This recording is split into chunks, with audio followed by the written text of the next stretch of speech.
بسم اللہ الرحمن الرحیم باب الإعجاز فی الصلاة و اکمالها۔ یہ باب نماز میں اختصار، نماز کے ارکان کے اکمال کے ساتھ، یعنی نماز میں قرات مختصر کی جائے لیکن ارکان نماز کو بہت اطمینان و سکون کے ساتھ ادا کیا جائے۔ تو ارکان نماز کو اطمینان و سکون کے ساتھ ادا کرنا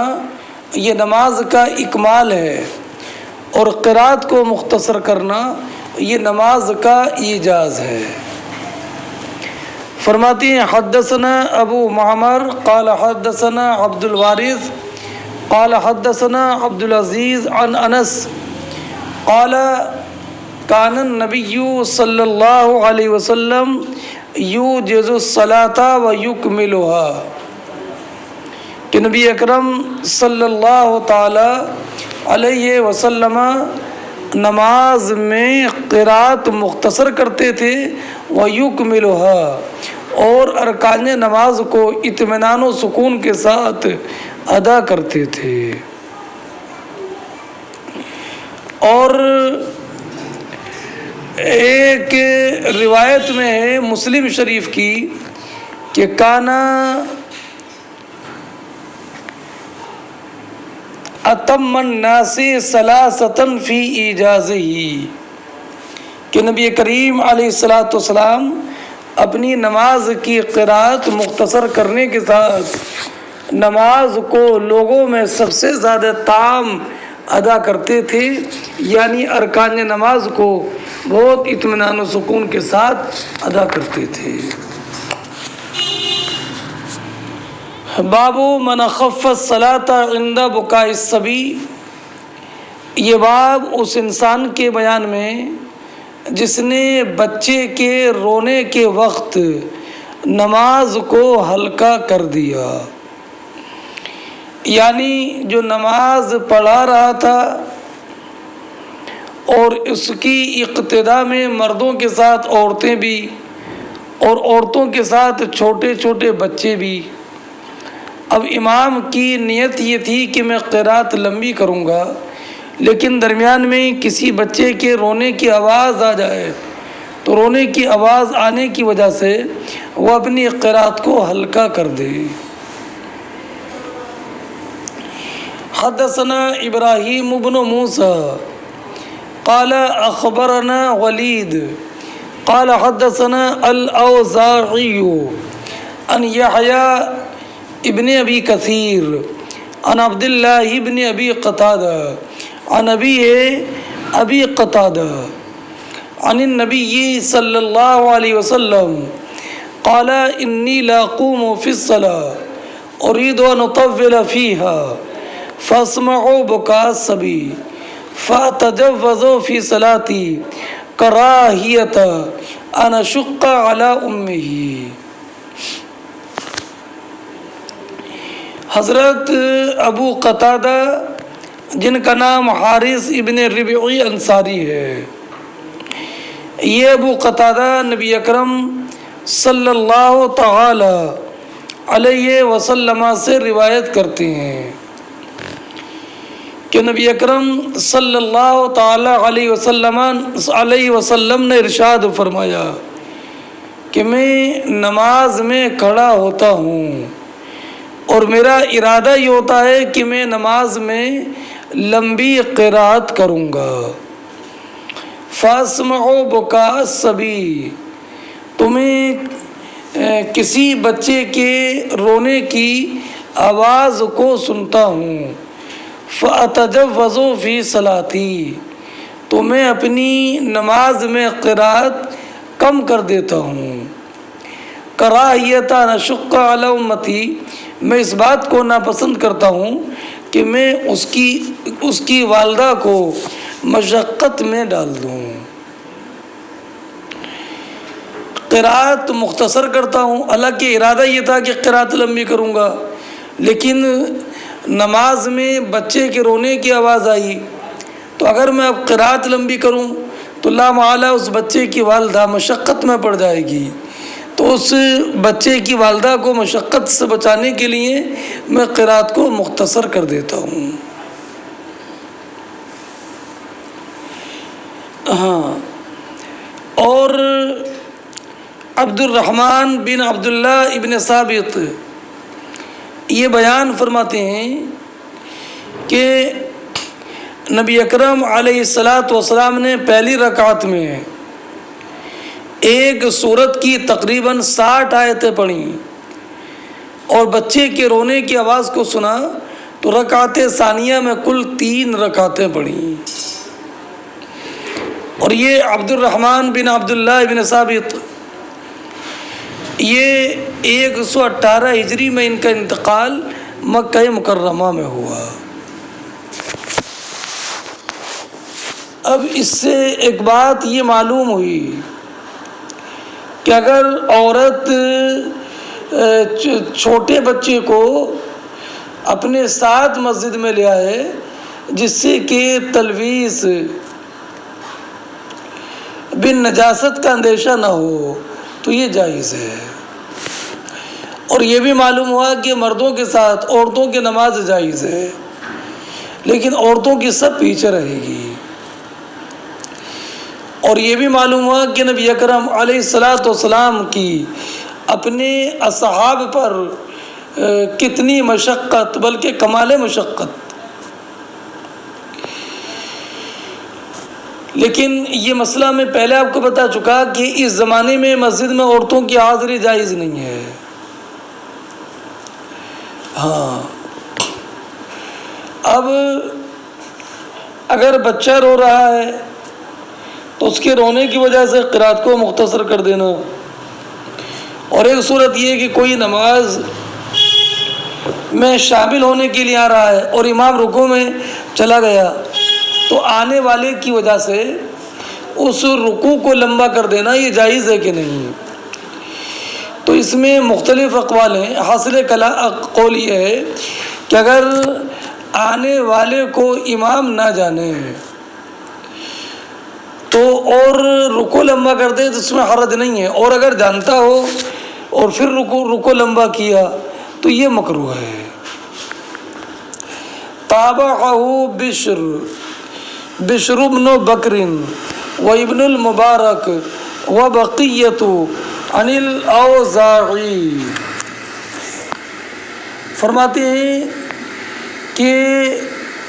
ولید ابن مسلم نے روایت کی امام اوزاعی سے، تو امام اوزاعی سے روایت کرنے میں ولید ابن مسلم کی متابعت 3 حضرات نے اور کی ہے، یعنی ان تینوں نے بھی امام اوزاعی سے اس حدیث کی روایت کی ہے۔ وہ کون؟ ایک ہے بشر بن بکر اور ایک ہے عبداللہ ابن مبارک اور ایک ہے بقیہ۔ یہ جو بقیہ ہے نا، یہ بقیہ ابن ولید کلاعی ہیں، اور یہ حمص میں رہتے تھے اور وہیں پر شہید ہوئے۔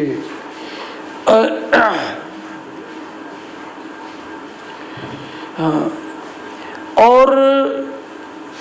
تو انہوں نے بھی امام اوزاعی سے یہ روایت کی ہے۔ اگلی روایت ہے کہ حدثنا خالد بن مخلد قال حدثنا سلیمان بن بلال قال حدثنا شریک بن عبد اللہ قال سمعت انس بن مالک یقول ما صلیت وراء امام قط اخف صلاة ولا تم من النبی صلی اللہ علیہ وسلم۔ حضرت انس بن مالک رضی اللہ تعالیٰ عنہ بیان فرماتے ہیں کہ میں نے کسی بھی امام کے پیچھے نبی اکرم علیہ السلام سے زیادہ ہلکی اور نبی اکرم علیہ السلام کی نماز سے زیادہ مکمل نماز نہیں پڑھی۔ وَإِن كَانَ لَيَسْمَعُ بُكَاءَ الصَّبِيِّ، اور اگر نبی اکرم علیہ الصلوۃ والسلام کسی بچے کے رونے کی آواز کو سنتے فَيُخَفِّفُ، تو قرات ہلکی کر دیتے، مخافت، اس اندیشے سے کہ ایسا نہ ہو کہ بچے کے رونے کی وجہ سے اس کی والدہ کی توجہ نماز سے منہمک ہو جائے اور اس کا دل بچے کے رونے کی وجہ سے بٹ جائے یا بچے کے رونے میں لگ جائے۔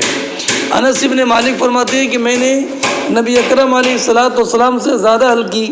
یعنی کم قرات والی اور زیادہ مکمل یعنی جو ارکان ہیں ان کو اطمینان و سکون کے ساتھ پڑھنے میں زیادہ مکمل نماز کسی امام کے پیچھے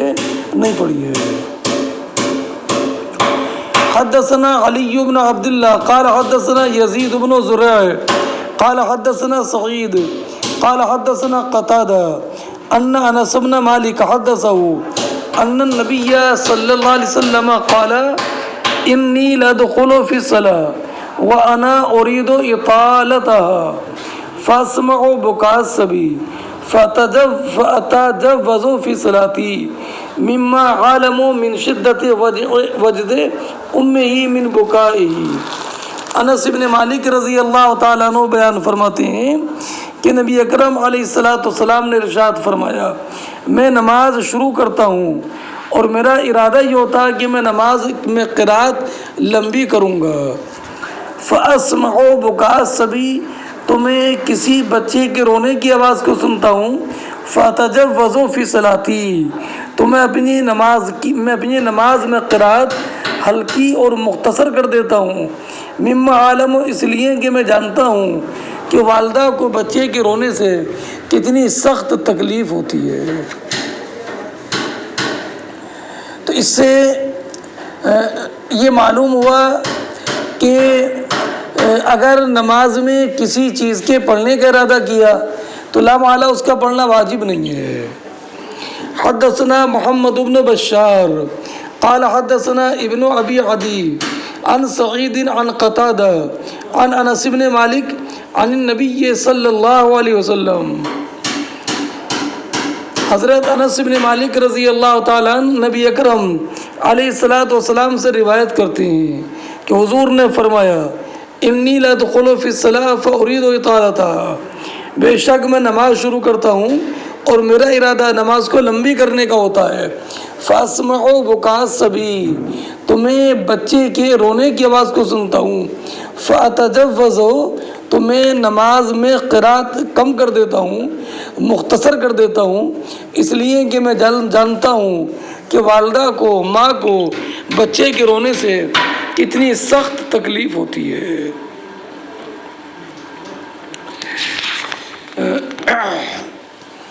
باب اذا صلی ثم اما قوما،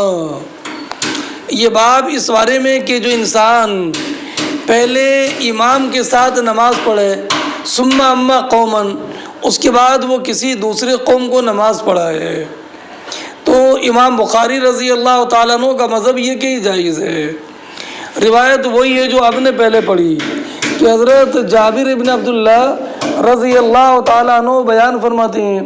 کہ کانا معاذ یصلی مع النبی صلی اللہ علیہ وسلم، کہ حضرت معاذ ابن جبل رضی اللہ تعالیٰ عنہ نبی اکرم علیہ الصلوۃ والسلام کے ساتھ نماز پڑھاتے، ثم یاتی قوما، اس کے بعد اپنی قوم کے پاس آتے، فیصلی بہم، تو ان کو نماز پڑھاتے۔ تو یہ اس کی تفصیل پہلے گزر گئی ہے کہ اگر پہلے کسی امام کے پیچھے نماز پڑھ لی ہے تو بعد میں وہ نماز دوسروں کو پڑھانا تو ہمارے یہاں جائز نہیں ہے۔ اور حضرت معاذ ابن جبل کی اس حدیث روایت کی میں نے کئی جواب پہلے گزر دی ہے کہ یہ اس وقت کی بات تھی جب کہ ایک فرض 2 مرتبہ ادا کرنا جائز تھا، اور یہ حضرت معاذ ابن جبل خود کرتے تھے، نبی کریم علیہ الصلوۃ والسلام کو اس کی اطلاع نہیں تھی، اور یہ کہ حضرت معاذ ابن جبل رضی اللہ تعالیٰ عنہ سرکار کے ساتھ نماز میں بنیت نفل شریک ہوتے اور اپنی قوم کو جو فرض باقی ہوتا یہ پڑھاتے۔ اور ایک جواب میں نے یہ بتایا تھا کہ یہ حکم منسوخ ہے، اس لیے کہ صلاۃ الخوف اگر صلاۃ الخوف پڑھی جاتی ہے، اگر متنفل کے پیچھے مفترض کی نماز ہوتی تو صلاۃ خوف کی حاجت ہی نہیں تھی۔ باب من اسمع الناس تکبیر الامام، یہ باب اس انسان کے بارے میں جو لوگوں کو امام کی تکبیر سنائے، یعنی مکبر کی حیثیت سے ہو۔ فرماتے ہیں حدثنا مسدد قال حدثنا عبداللہ ابن داود قال حدثنا علامہ شن ابراہیم عن الاسود عن عائشہ رضی اللہ تعالی عنہ قالت لما مرض النبی صلی اللہ علیہ وسلم مرضه الذي مات فيه اتاه بلال یؤذن نہیں ہے یہ یؤذن بالصلاة، بلال سرکار کو نماز کی خبر دینے کے لیے آئے۔ فقال مروا ابا بکر فلیصلی، فقلت، عائشہ فرماتی ہے میں نے کہا ان ابا بکر رجل نصیف ان یقیم مقامک یبکی فلا یقدر علی القراء، اگر آپ کی جگہ پر کھڑے ہوں گے تو یہ روئیں گے، قرات پر قادر نہیں ہوں گے۔ قال مروا ابا بکر فلیصلی فقلت مثلا، فقال فی الثالثہ ابی الرابعہ ان کن صواحب یوسف، تم تو یوسف کے زمانے کی خواتین معلوم ہوتی ہو۔ مروا ابا بکر فلیصلی بالناس فصلی فخرج النبی وہذا بین الرجلین، حضور دو مردوں کے سارے سے نکلے، گویا کہ میں دیکھ رہی ہوں کہ حضور کے دونوں قدم زمین پر نشان بناتے ہوئے جا رہے تھے۔ جب ابوبکر صدیق نے دیکھا ذهب يتأخر، تو آپ پیچھے ہٹنے لگے، فاشار الی ان صلی، تو حضور نے ان کو اشارہ کیا کہ آپ نماز پڑھا دو، تو ابوبکر صدیق پیچھے ہٹ گئے اور نبی کریم علیہ الصلوۃ والسلام ان کے پہلو میں بیٹھ گئے۔ وہ ابوبکر یسمع الناس تکبیر،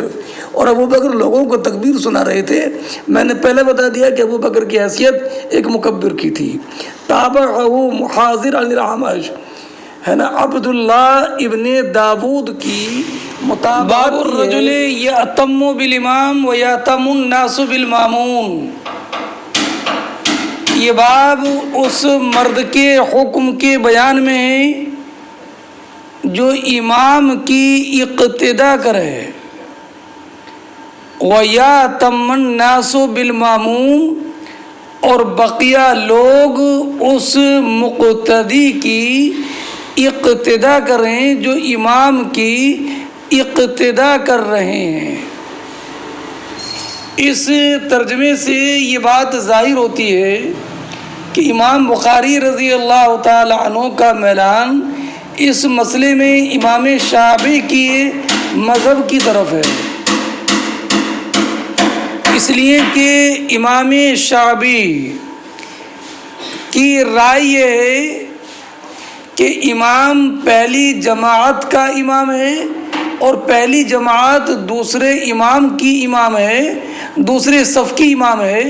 اور دوسری صف تیسرے صف والوں کی امام ہے، اور تیسرے صف والے چوتھی صف والے کے امام ہیں۔ اس لیے انہوں نے، امام شافعی نے ایک مسئلہ یہ بتایا کہ اگر کوئی انسان چوتھی صف میں شامل ہوا اس وقت میں کہ جبکہ تیسری صف کے لوگ ابھی رکوع میں تھے اور یہ تکبیر تحریمہ کہہ کر کے رکوع میں چلا گیا، کب؟ یہ چوتھی صف میں ہے جبکہ تیسری صف کے لوگ رکوع میں ہیں، تو اس کی رکعت مانی جائے گی اگرچہ امام نے اس کے رکوع میں جانے سے پہلے سر اٹھا لیا ہو، اس لیے کہ اس کی رکعت مانی جائے گی، اس لیے کہ امام شافعی کے نزدیک ہر صف کے لوگ پچھلے صف والوں کے مقتدی امام ہیں اور اگلی صف والوں پچھلی صف والوں کے امام ہیں اور اگلی صف کے مقتدی ہیں۔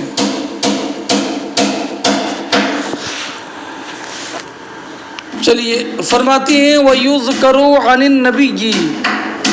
صلی اللہ علیہ وسلم اِتَمُّ بِهِ وَلْيَأْتَمَّ بِكُم مَّن بَعْدَكُم۔ ابو سعید خدری رضی اللہ تعالیٰ عنہ بیان فرماتے ہیں کہ اس تعلیق کی پوری تعلیق یہ ہے، پوری تفسیر یہ ہے کہ نبی کریم علیہ الصلوۃ والسلام نے اپنے اصحاب میں سے کچھ کو پیچھے دیکھا تو ارشاد فرمایا تقدموا، آگے بڑھو، فَأَتَمُّوا بِهِ، تم میری اقتدا کرو تاکہ تمہارے بعد جو لوگ ہیں وہ تمہاری اقتدا کریں۔ اور ہمارے یہاں پر سارے صفوں کے مقتدی سب مقتدی ہیں اور امام سب کا ایک ہے، بعض صف والوں کے امام نہیں ہیں۔ اور یہ جو حدیث پاک میں نبی اکرم صلی اللہ تعالیٰ علیہ وسلم نے ارشاد فرمایا ایتموا بی ولیأتم بکم من بعدکم، اس سے مراد یہ ہے کہ تم میری اقتدا کرو، میری اتباع کرو، میرے افعال کو قاعدے سے دیکھو، ہے نا، اس لیے کہ تمہارے بعد جو لوگ آئیں گے وہ میرے افعال پر تمہارے افعال سے استدلال کریں گے۔ ایتموا بی، تو میری اتباع کرو، وَلْيَأْتَمَّ بِكُم مَّن بَعْدَكُم، اس لیے کہ تمہارے بعد جو آنے والے ہیں وہ تمہارے افعال دیکھ کر میرے افعال پر استدلال کریں گے، اس لیے تم میرے افعال کو قاعدے سے دیکھ لو۔ یہ مطلب نہیں ہے کہ تمہارے پیچھے جو صف آ رہے ہیں وہ تمہاری اقتدا کریں گے، یہ نہیں ہے، بلکہ تمہارے بعد جو لوگ پیدا ہوں گے، آئندہ جو نسل ہوگی، جو تابعین ہوں گے، وہ تمہارے افعال دیکھ کر میرے افعال پر، تمہارے افعال دیکھ کر تمہارے افعال سے میرے افعال پر استدلال کریں گے۔ اور ظاہر سی بات ہے کہ اقتدا تو ایک ہی امام کی ہوتی ہے نا۔ چلیے، اس حدیث سے کہ یہ بات بھی معلوم ہوئی کہ اگر امام بہت دور ہو اور کوئی مکبر موجود ہو تو مکبر کی تکبیر پر اور پچھلے صفوں کے لوگوں کو اعتماد کرنا جائز ہے، لیکن امام سمجھ کر نہیں، بلکہ یہ سمجھ کر کہ یہ امام کا مبلغ ہے۔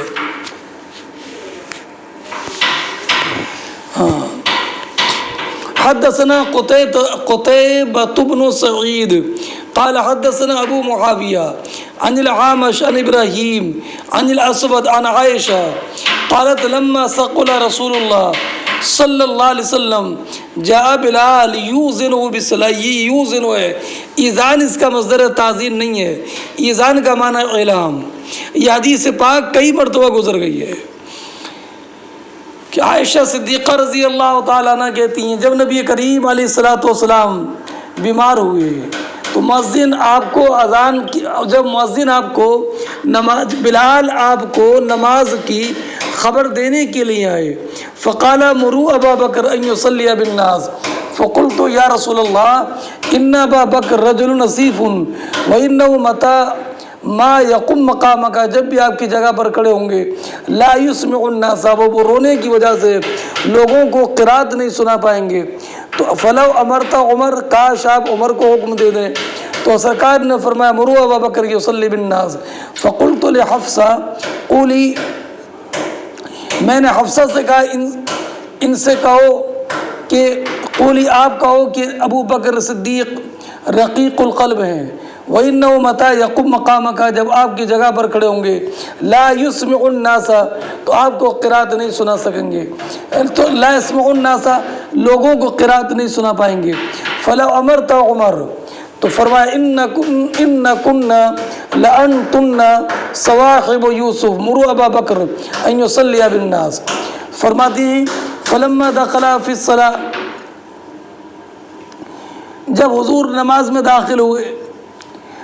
فلما دخل فی الصلاۃ، جب ابو بکر صدیق نے نماز شروع کرائی تو نبی کریم علیہ الصلوۃ والسلام نے اپنی مرض میں کچھ خفت محسوس کی، فقام یہادی بین الرجلین، تو دو شخصوں کے سہارے سے آپ چلے اور آپ کے دونوں قدم زمین پر نشان بناتے ہوئے جا رہے تھے، حتی دخل المسجد، فلما سمع ابو بکر حصہ، جب حضرت ابو بکر صدیق رضی اللہ تعالیٰ عنہ نے حص سے مراد یہاں پر ہلکی آواز، آپ کی ہلکی آواز کو سنا تو ذهب ابو بکر یتاخر، تو ابو بکر صدیق رضی اللہ تعالیٰ عنہ پیچھے ہٹنے لگے۔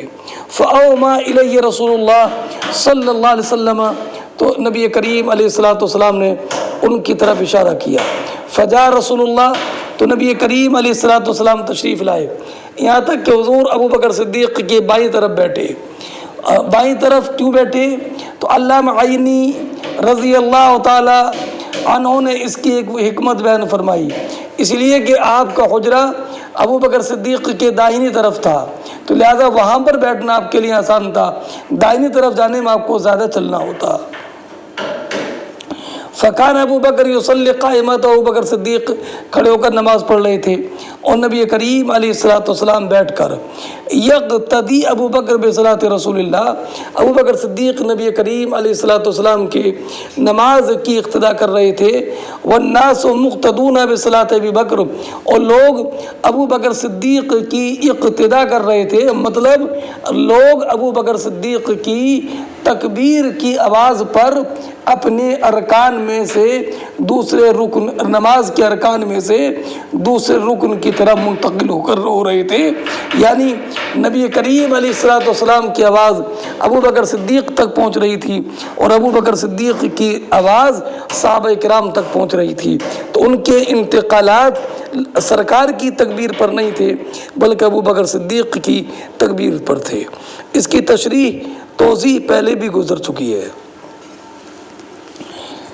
باب هل یاخذ الامام اذا شک بقول الناس، یہ باب اس بارے میں کہ کیا امام لوگوں کی بات پر اعتماد کر سکتا ہے کہ جب کہ امام کو نماز میں شک ہو جائے، یعنی اگر امام کو یہ یاد نہ رہا کہ میں نے کیا رکعت نماز پڑھائی، تو کیا مقتدیوں کی بات پر وہ اعتماد کر سکتا ہے؟ تو امام اعظم رضی اللہ تعالیٰ عنہ کے نزدیک یہ ہے کہ اگر اسے شک ہو جائے تو لوگوں کے بات پر اعتماد کر سکتا ہے، اور امام شافعی رضی اللہ تعالیٰ عنہ نے یہ فرمایا کہ وہ اپنے یقین پر عمل کرے گا، ہے نا، اور مقتدیوں کی قول کی طرف رجوع نہیں کرے گا۔ فرماتے ہیں حدثنا عبداللہ ابن مسلمہ عن مالک ابن انس عن ایوب ابن ابی تمیمہ السختیانی عن محمد ابن سیرین عن ابی ہریرہ ان رسول اللہ صلی اللہ علیہ وسلم انصرف من اثنتین، حضرت ابو ہریرہ رضی اللہ تعالیٰ عنہ بیان فرماتے ہیں کہ نبی اکرم صلی اللہ تعالیٰ علیہ وسلم نے 4 رکعت والی نماز میں 2 رکعت پر سلام پھیر دیا، اور حضور نماز سے واپس تشریف لے آئے۔ فقال له، نماز سے پھر گئے، فقال له ذو الیدین، تو آپ سے دو لمبے ہاتھ والے شخص نے کہا جن کا نام تھا خرباق، اقصرت الصلاۃ ام نسیت یا رسول اللہ، کیا حضور نماز میں قصر ہو گئی ہے یا بھول گئے؟ تو نبی کریم علیہ السلام نے ارشاد فرمایا اصدق ذو الیدین، کیا ذو الیدین نے صحیح کہا؟ فقال الناس نعم، تو لوگوں نے کہا جی حضور ذو الیدین نے صحیح کہا کہ واقعی آپ نے 2 رکعت نماز پر سلام پھیر دیا ہے اور نماز سے واپس ہو گئے ہیں۔ فقام رسول اللہ صلی اللہ علیہ وسلم، تو نبی کریم علیہ السلام کھڑے ہوئے، فصلی اثنتین اخرین، تو حضور نے آخر والی 2 رکعتیں نماز پڑھی، ثم سلم، پھر حضور نے سلام پھیرا یہ سجدہ سہو سے پہلے، ثم کبرا، پھر حضور نے تکبیر کہی، اللہ اکبر کہا، فسجد مثل سجودہ او اطولا، تو حضور نے پہلے سجدے کی طرح یا اس سے بھی لمبا سجدہ کیا۔ یہ سجود اگرچہ مفرد ہے مگر یہ سجود مصدر ہے، یہ شامل ہے ایک سجدے کو بھی اور 2 سجدوں کو بھی، اور آنے والی حدیث سے یہ واضح ہو جائے گا کہ ایک سجدہ نہیں تھا بلکہ 2 سجدے تھے۔ تو اس سے معلوم ہوا کہ سجدہ سہو ایک نہیں ہے بلکہ سجدہ سہو 2 سجدے ہیں، ہے نا۔ تو یہاں پر نبی اکرم علیہ الصلوۃ والسلام نے صحابہ کرام علیہم الرحمۃ والرضوان کے قول پر اعتماد کیا کہ نہیں، جبکہ آپ کو شک ہو گیا۔ یہ پہلے میں نے بتا دیا کہ انبیاء کرام علیہم الصلوۃ والسلام پر بھی افعال میں نسیان طاری ہوتا ہے، لیکن فرق ہوتا ہے ہم پر نسیان طاری ہوتا ہے امور دنیا میں مشغولیت کی وجہ سے، اور ان پر نسیان طاری ہوتا ہے استغراق معرفت الہی اور اللہ رب العزت جل جلالہ کی بارگاہ میں انہماک کی وجہ سے۔ تو دونوں سہووں میں بڑا فرق ہے۔ اور دوسرا یہ کہ نبی کریم علیہ الصلوۃ والسلام پر اگر سہو طاری ہو جائے تو جس بات میں سہو طاری ہوا اس سے متعلق حکم شرع واضح ہو جاتا ہے۔ فرماتے حدثنا ابو الولید قال حدثنا شعبہ عن سعد ابن ابراہیم عن ابی سلمہ عن ابی ہریرہ قال صلی النبی صلی اللہ علیہ وسلم الظہر رکعتین۔ یہاں پر تشریح ہے کہ یہ جو نماز تھی یہ ظہر کی نماز تھی۔ فرماتے ہیں ابو ہریرہ نبی اکرم علیہ الصلوۃ والسلام نے ظہر کی 2 رکعت نماز پڑھا دی۔ فقیلہ تو حضور سے کہا گیا صلیت رکعتین، حضور آپ نے تو 2 رکعت نماز پڑھائی۔ کہنے والے کون تھے؟ ذوالیدین جن کا نام تھا خرباق۔ فصلی رکعتین، تو حضور نے 2 رکعت پڑھی۔ ثم سلم، اس کے بعد سلام پھیرا۔ ثم سجد سجدتین، دیکھیے اس میں تشریح ہے کہ حضور نے 2 سجدے کیے، حضور نے 2 سجدے کیے، سہو کے 2 سجدے کیے۔ تو اس سے معلوم ہوا کہ سہو کے سجدے، سہو کا جو سجدہ ہے وہ ایک نہیں ہے بلکہ سہو کے سجدے 2 ہیں۔ اور اس سے یہ بھی معلوم ہوا کہ اگر امام کو نماز میں شک ہو جائے کہ میں نے کیا رکعت نماز پڑھی ہے تو اس کو مقتدیوں کے قول پر اعتماد کرنا یہ جائز ہے۔ امام بخاری رضی اللہ تعالی عنہ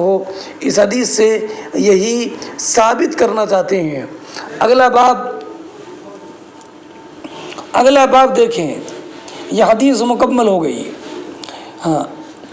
اس حدیث سے یہ بھی ثابت ہو گیا کہ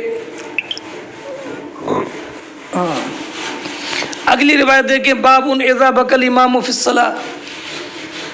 یہ باب اس بارے میں کہ جب کہ امام نماز میں روئے، تو مطلب یہ کہ نماز میں رونے سے اس کی نماز فاسد ہوگی یا نہیں ہوگی۔ وقال عبداللہ ابن شداد سمعت نشید عمر وانا فی آخر الصفوف یقرأ انما اشکو بثی وحزنی الی اللہ۔ حضرت عبداللہ ابن شداد یہ مشہور تابعی ہیں، عبداللہ ابن شداد مشہور تابعی ہیں۔ ہاں، یہ بیان فرماتے ہیں، کیا بیان فرماتے ہیں کہ میں نے حضرت عمر کو روتے ہوئے سنا، سمیت و نشیج عمر، میں نے حضرت عمر کے رونے کی ہچکی کو سنا، وانا فی آخر صفوف، اور میں آخری صف میں تھا، اور حضرت عمر رضی اللہ تعالیٰ عنہ یہ پڑھ رہے تھے انما اشکو بثی وحزنی الی اللہ، میں اپنے غم اور پریشانی کا شکوہ اللہ تعالی ہی سے کرتا ہوں۔ ہاں، ایک بات یاد رکھیے کہ اگر رونا نماز میں جنت یا جہنم کے ذکر کی وجہ سے ہو تو اس سے نماز میں فرق نہیں ہوتا ہے اور فرق نہیں پڑتا ہے، اور اگر رونا کسی تکلیف یا درد یا مرض کی وجہ سے ہو اور اس میں آواز پیدا ہو جائے تو یہ ملحق بالکلام ہے اور یہ مفسد نماز ہوتا ہے۔ اس فرق کو ذہن نشین رکھیے گا۔ اگلی روایت سنیں، حدثنا اسماعیل قال حدثنا مالک بن انس عن ہشام بن عروہ عن ابی عن عائشہ ام المؤمنین ان رسول اللہ صلی اللہ علیہ وسلم قال فی مرضه۔ حضرت عائشہ ام المومنین رضی اللہ تعالی عنہا بیان فرماتی ہیں، حدیث پاک وہی ہے کہ نبی کریم علیہ الصلوۃ والسلام نے اپنے مرض الوصال میں فرمایا مرو ابا بکر یصلی بالناس، تو قالت عائشہ نے کہا، میں نے کہا ان ابا بکر اذا قام فی مقامک لم یسمع الناس من البکا، کہ بے شک حضرت ابو بکر صدیق جب آپ کی جگہ پر ہوں گے اور آپ کو نہیں دیکھیں گے تو یہ رونے لگیں گے، اور رونے کی وجہ سے لوگوں کو قرات نہیں سنا پائیں گے۔ فمر عمر فلیصلی، تو آپ حضرت عمر کو حکم دے دیں کہ وہ نماز پڑھائیں، تو فرمایا مرو ابا بکر فلیصلی بالناس۔ عائشہ فرماتی ہیں کہ عائشہ نے کہا، حفصہ سے کہا آپ ہی کہو کہ بے شک ابو بکر جب آپ کی جگہ پر کھڑے ہوں گے تو رونے کی وجہ سے لوگوں کو قرات نہیں سنا سکیں گے، تو آپ حضرت عمر کو حکم دے دو کہ وہ لوگوں کو نماز پڑھائیں۔ ففعلت حفصہ، تو حفصہ نے حضور سے یہ عرض کر دیا، تو نبی کریم علیہ الصلوۃ والسلام نے فرمایا مہ رہنے دو، ان کننا لانتن صواحب یوسف، تم تو بے شک یوسف کے زمانے کی خواتین معلوم ہوتی ہو۔ مرو ابا بکر فلیصلی بالناس،